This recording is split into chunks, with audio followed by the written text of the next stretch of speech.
तो भाई इस वीडियो में मैं अंधभक्तों का बहुत ही भयंकर लेवल पर काटने वाला हूं। क्या काटने वाला हूं ये चीज जरा आप खुद समझ जाइए, लेकिन अंधभक्तों को इस वीडियो में मैं ऐसे कंफ्यूजन में डाल दूंगा कि जिसके बाद उनको मजबूरन राहुल गांधी की एक बात आज माननी पड़ जाएगी। उसके बाद शायद अंधभक्त ऐसे सदमे में चले जाएं कि कई दिन तक आपको अंधभक्त यूट्यूब पे दिखाई भी ना दे।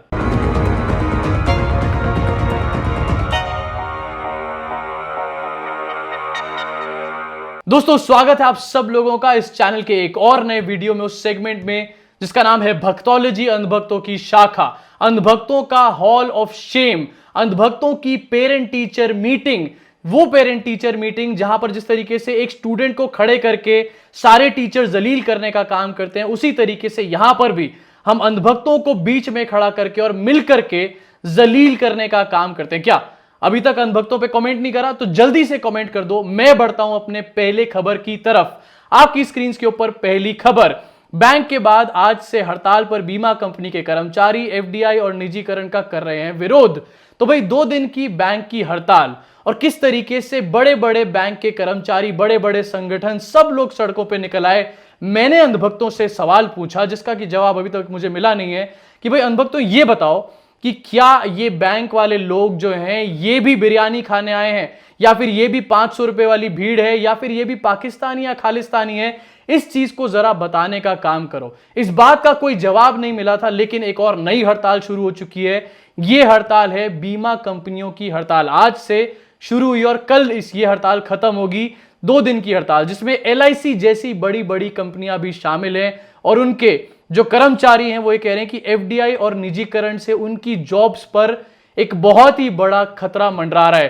पूछना चाहूंगा फिर से अंधभक्तों से सवाल कि आखिरकार ये जो बीमा कंपनी के लोग हैं, कर्मचारी हैं, क्या ये भी पाकिस्तानी और खालिस्तानी है, या ये भी कोई बिरयानी खाने के लिए हड़ताल के अंदर आए हुए हैं? जरा इस चीज का हमारे को निकल के जवाब दो। लेकिन जहां पर ये हड़तालें चल रही हैं वहीं आपको बता देना चाहता हूं कि किसी को कोई फर्क नहीं पड़ता भाई, मतलब सीरियसली किसी को कोई फर्क नहीं पड़ता। मैं जानता हूं कि आप मेरी बात पे यकीन नहीं करोगे, इसलिए मैं प्रूफ लेकर आया हूं अपने साथ कि किसी को कोई फर्क नहीं पड़ता इन हड़तालों से।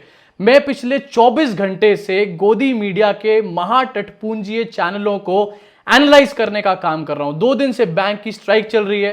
कल रवीश कुमार ने भी इस पे प्राइम टाइम बनाया, लेकिन 2 दिन से गोदी मीडिया आखिरकार किस तरीके से इस मैटर पे सांप सूंघा हुआ है उनको, ये मैं आपको बताना चाहूंगा। जी न्यूज, आज तक, news 18, news nation, ABP news, यानी कि गोदी मीडिया के महाटुच्चे और सबसे बड़े जो चेहरे हैं उनमें एक भी डिबेट इस बैंक की स्ट्राइक की नहीं देखी गई। वहीं दूसरी तरफ इस बैंक की स्ट्राइक की वजह से अंधभक्तों की घर वापसी होने लग गई है। बहुत सारे लोग ये कहते हैं कि अंधभक्तों को कभी भी कोई बात नहीं समझा सकते, अंधभक्तों के दिमाग में गोबर भरा पड़ा है, अंधभक्त जो हैं वो गधे से भी ज्यादा स्लो हैं। लेकिन भाई जब अपनी जेब के ऊपर बात आती है ना, तो सारी बातें, सारे लॉजिक अपने आप समझ आ जाते हैं। मैं जानता हूं आप मेरी बात नहीं मानोगे, इसलिए मैं फिर से प्रूफ लेकर आया हूं आपके सामने। प्रूफ आपके सामने रखना चाहूंगा, जहां पर एक आदमी जिसका नाम है संदीप भारद्वाज, 31 जनवरी को इसने ट्वीट किया था। आरएलडी ने जब ट्वीट करा किसानों के ऊपर, तो संदीप भारद्वाज ने यह ट्वीट किया कि सेक ले सब अपनी राजनीतिक रोटियां, किसान के नाम पे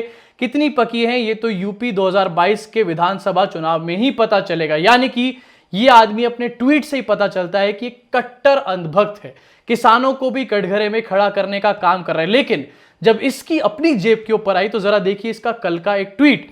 again Sandeep Bhardwaj, after taking participation in so many strikes, first time have good feeling and no regret for salary cut. Good to see that our concern for privatization of banks are getting support from every section of society. Together we will win one day. India against privatization, bank strike. यानी कि अपनी जेब के ऊपर जब बात आई तो अपने आप ही अंधभक्तों को नानी याद आ गई। इस चीज का एक परफेक्ट एग्जाम्पल है ये। और मुझे ये भी समझ आ गया ये ट्वीट देखने के बाद कि अंधभक्त जो है वो एक ना एक दिन तो जरूर समझेंगे हमारी बातों को। इसी के साथ आगे बढ़ना चाहूंगा और आपको अगली खबर दिखाना चाहूंगा। तो अंधभक्तों के बाद हम बात करते हैं मोदी जी की।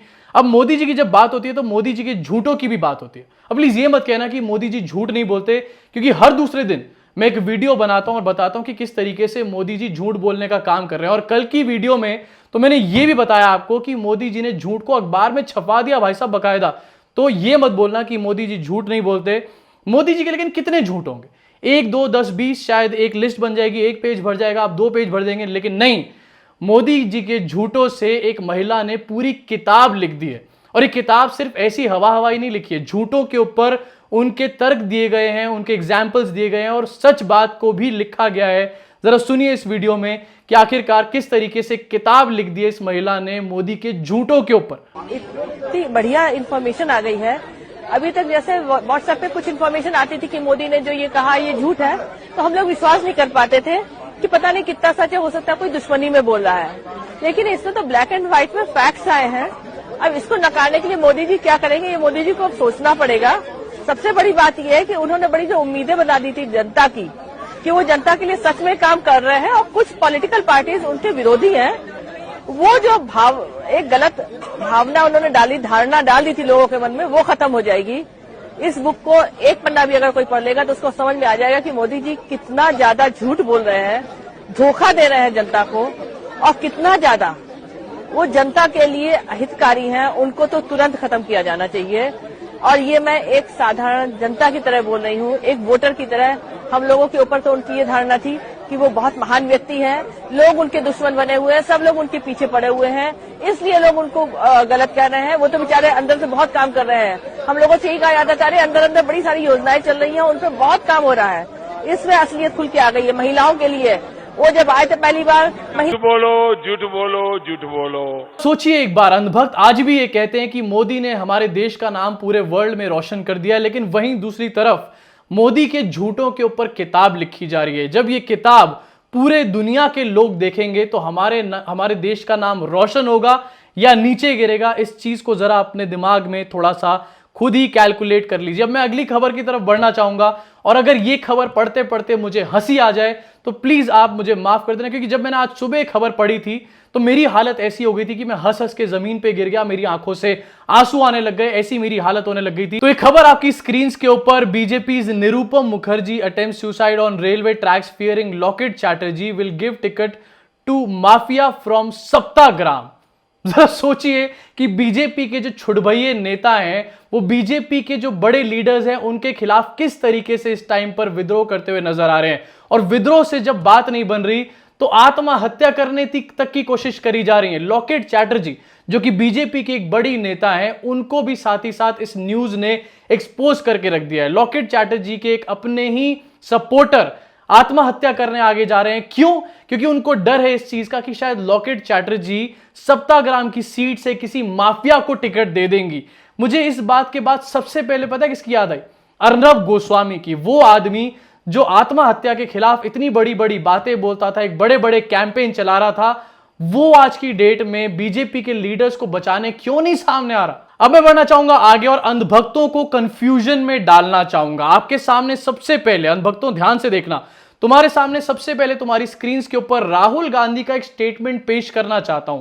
जरा पढ़ो इस राहुल गांधी के स्टेटमेंट को। राहुल गांधी यहां पर कह रहे हैं कि Saddam Hussein Gaddafi used to win elections too, says Rahul Gandhi. मतलब राहुल गांधी नरेंद्र मोदी की तुलना गद्दाफी और सद्दाम हुसैन से करने का काम कर रहे हैं। बताओ यार कैसा आदमी है, मोदी जी को सद्दाम और गद्दाफी से मिला रहा है। कितना बड़ा एंटी नेशनल है, यही सोच रहे हो ना आप लोग, है ना अंधभक्तों? लेकिन अब मैं आपके सामने एक और स्क्रीनशॉट रखूंगा जिसके बाद आपको राहुल गांधी की ये बात मानने पर मजबूर होना पड़ जाएगा। जरा देखिए अपनी स्क्रीन पर सुब्रमण्यम स्वामी का ये ट्वीट, जहां पर सुब्रमण्यम स्वामी नरेंद्र मोदी के ऊपर जब नाम के ऊपर स्टेडियम का नाम रखा गया तो उस चीज को क्रिटिसाइज करते हुए ये कह रहे हैं कि my research so far shows only 2 people, Saddam Hussain and Gaddafi has done this. यानी कि नरेंद्र मोदी को फिर से सद्दाम और गद्दाफी से मिलाने का काम कर रहे हैं। इन दोनों ट्वीट्स को देखने के बाद अंधभक्तों को दोनों में से एक चीज करनी पड़ेगी, या तो उनको राहुल गांधी की बात माननी पड़ेगी या फिर उनको सुब्रमण्यम स्वामी को भी एंटी नेशनल बोलना पड़ेगा। और अगर सुब्रमण्यम स्वामी को उन्होंने एंटी नेशनल बोला तो अल्टीमेटली घूम फिर के बात यहां आ जाएगी कि भाई अगर सुब्रमण्यम स्वामी एंटी नेशनल है तो आपने उनके दम पर अपना इलेक्शन क्यों जीता? इलेक्शन जीतने के लिए सुब्रमण्यम स्वामी से हेल्प क्यों ली? अगर आप एक एंटी नेशनल की हेल्प से इलेक्शन जीते हो तो आप खुद भी तो एंटी नेशनल हो गए ना।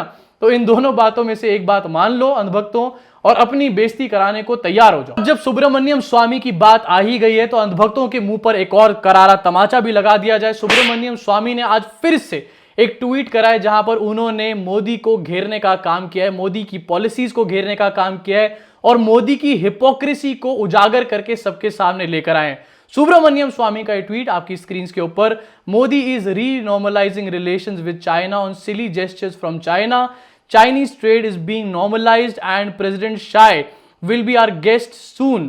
But on farmers, he wants to show firmness with thousands squatting in open space in Satyagrah. Why this lopsided dare?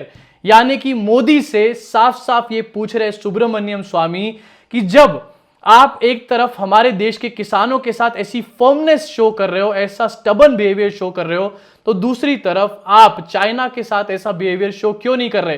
क्यों चाइना से प्यार किया जा रहा है लेकिन हमारे देश के किसानों से नफरत करी जा रही है? ये बात लिखने का काम कर रहे हैं सुब्रमण्यम स्वामी। और इस बात पे अंधभक्तों का क्या सोचना है वो प्लीज अंधभक्त निकल करके हमारे को बताएं।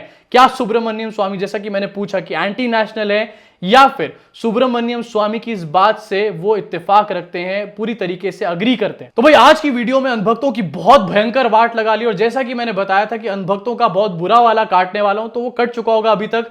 अब मेरा काम यहां खत्म होता है, आपका शुरू होता है। आप इस वीडियो को लेकर अपने पास मत बैठो, इस वीडियो को आगे शेयर करो, भयंकर लेवल से इसको वायरल करो। आपसे मुलाकात होगी अगली वीडियो में।